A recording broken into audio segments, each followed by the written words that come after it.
My dear friends, my brothers and sisters, if I gave you 90 minutes of pure gold every day, would you protect it or would you let strangers walk into your house and steal it piece by piece? Because that's exactly what most people are doing, not with gold, with time. My name is Muniba Mazari, and I am a motivational speaker.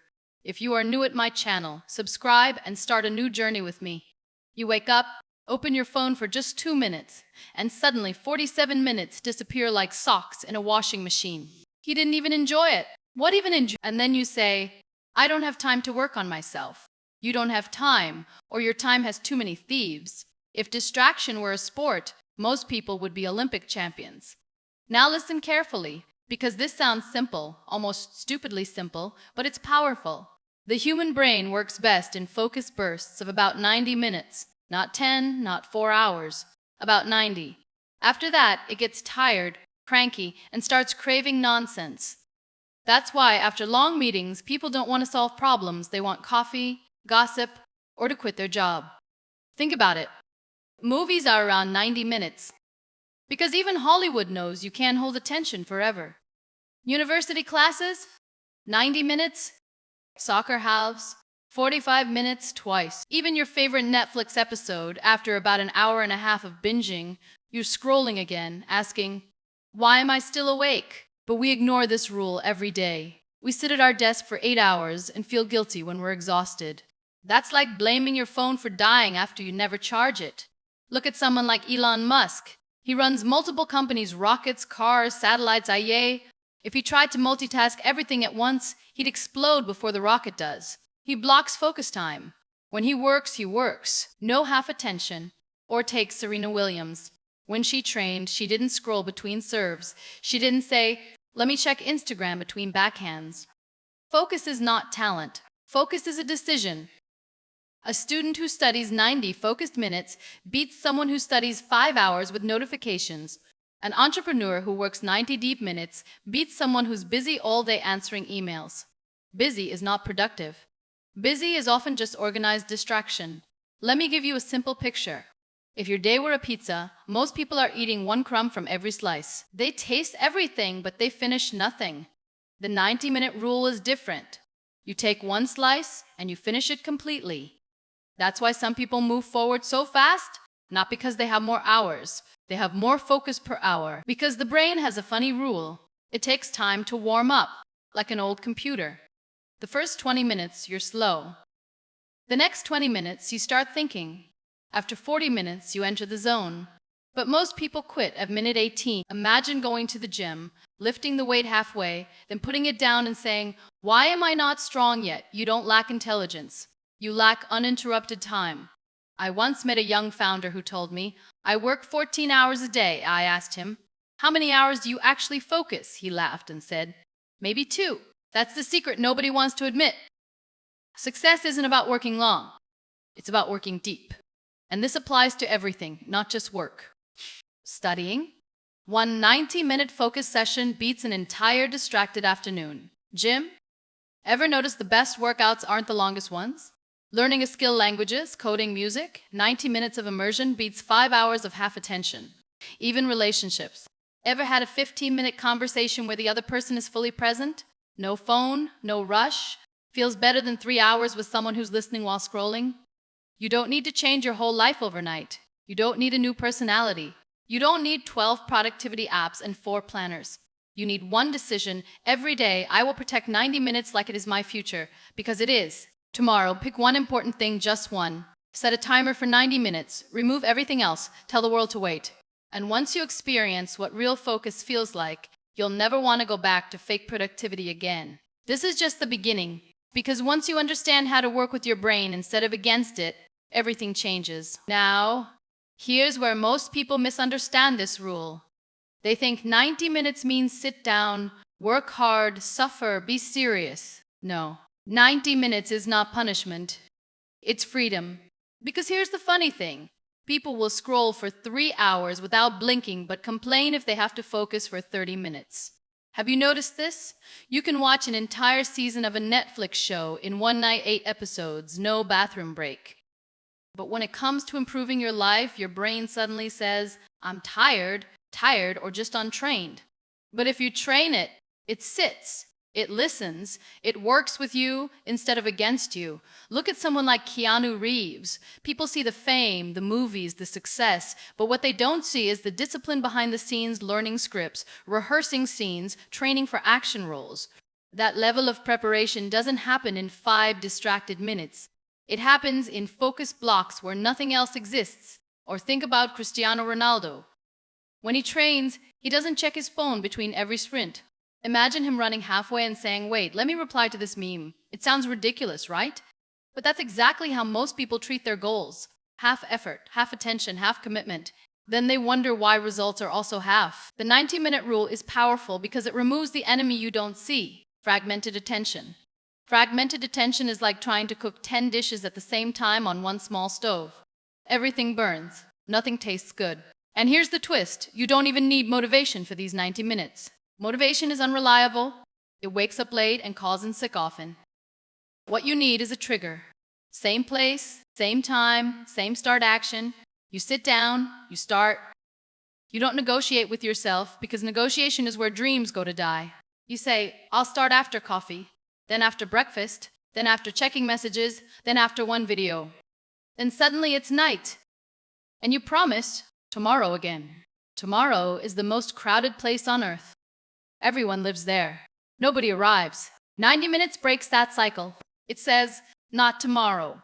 Now, for this block. When you control 90 minutes, you slowly begin to control your confidence, your direction, and eventually your life. Here's where the 90-minute rule becomes even more powerful: what you do after the 90 minutes. Because most people think the magic is only inside the focus session. No, the magic is also in the break. And this is where people make a very funny mistake. They finish 90 minutes of deep work and reward themselves by opening social media for 5 minutes. That is a brain hijack. Think about athletes. When Usain Bolt finishes a sprint, he doesn't immediately run another race. He rests with intention. He walks, stretches, breathes. That rest is part of the performance, not separate from it. Bill Gates is famous for his think weeks. But what people miss is how he rests between intense thinking sessions, long walks, reading, quiet time. No constant input. That's not laziness. That's maintenance.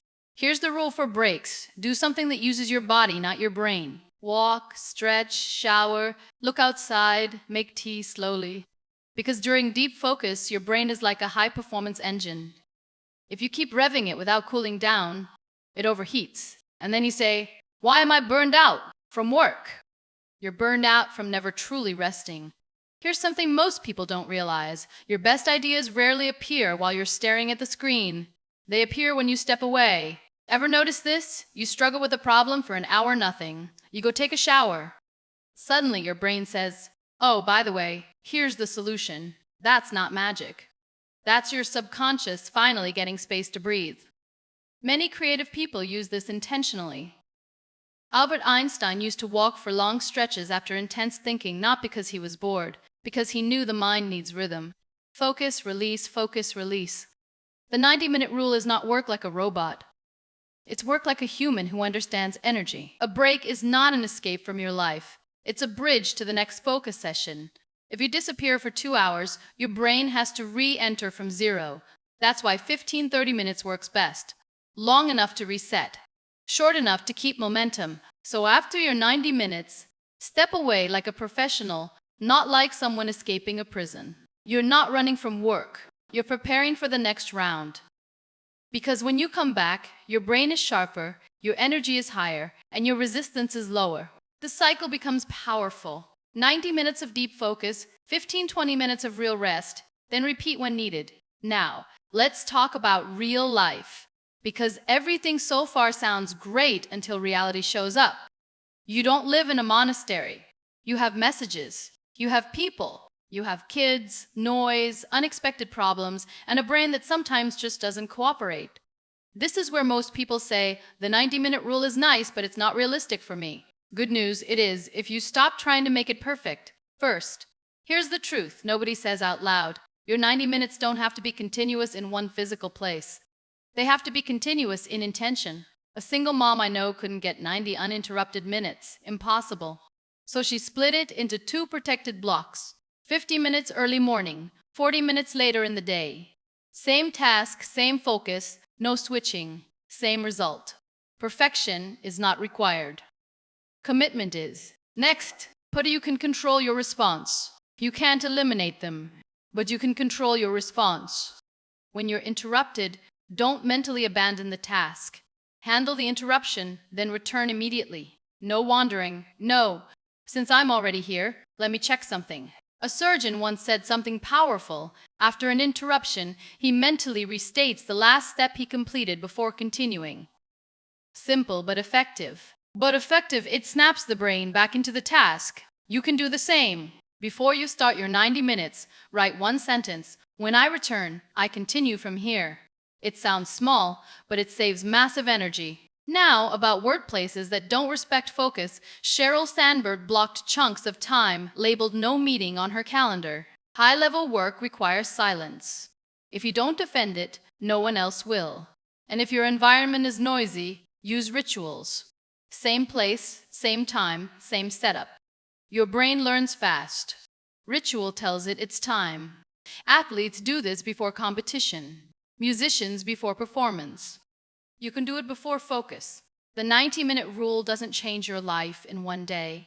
It changes it so slowly that one day you wake up and realize you're not the same person anymore. Because success is rarely loud in the beginning. It's boring. It's repetitive. It's invisible. It's like going to the gym for a week and checking the mirror every hour. Nothing changes. Then 3 months later, someone says, "Did you lose weight?" And you're like, "Wait, I did. That's how focus time works." 90 minutes today doesn't feel magical. But 90 minutes every day becomes hundreds of hours a year, hundreds of hours of skill, hundreds of hours of clarity, hundreds of hours where you are building instead of drifting. And drifting is the real danger. They drift slowly, quietly, one distracted day at a time. They don't notice because distraction feels harmless. It feels normal. But years later, they say, attention didn't go anywhere. Attention did. Look at someone like J.K. Rowling. Before the fame, before the movies, before the success, there were countless quiet writing sessions nobody saw. No applause, no headlines, just focus blocks turning imagination into pages. Or think about Steve Jobs, walking for hours to think through ideas, not rushing, not multitasking, just giving his mind uninterrupted space. The world later called it genius. At the time, it just looked like a person taking a walk. Stephen King, he wrote in consistent focus blocks page by page, year after year. That's how ordinary days produce extraordinary output. That's the funny part about mastery. From the outside, it looks like talent. From the inside, it's mostly protected time. And here's what the 90-minute rule really builds, not just productivity, identity. You stop seeing yourself as someone who tries. You start seeing yourself as someone who shows up. Confidence doesn't come from motivational quotes. It comes from proof. Small daily proof that you kept a promise to yourself. And when you keep promises to yourself, your self-respect grows. When self-respect grows, discipline becomes easier. When discipline becomes easier, results follow naturally. It's a quiet chain reaction. The world celebrates big wins, but big wins are built on small protected sessions no one claps for. Tomorrow, pick one thing that actually matters, then stop. Do that again and again and again. That's how momentum is built. That's how clarity shows up. That's how ordinary days quietly turn into an extraordinary life. Thank you for listening, and don't forget to like and subscribe, my friends.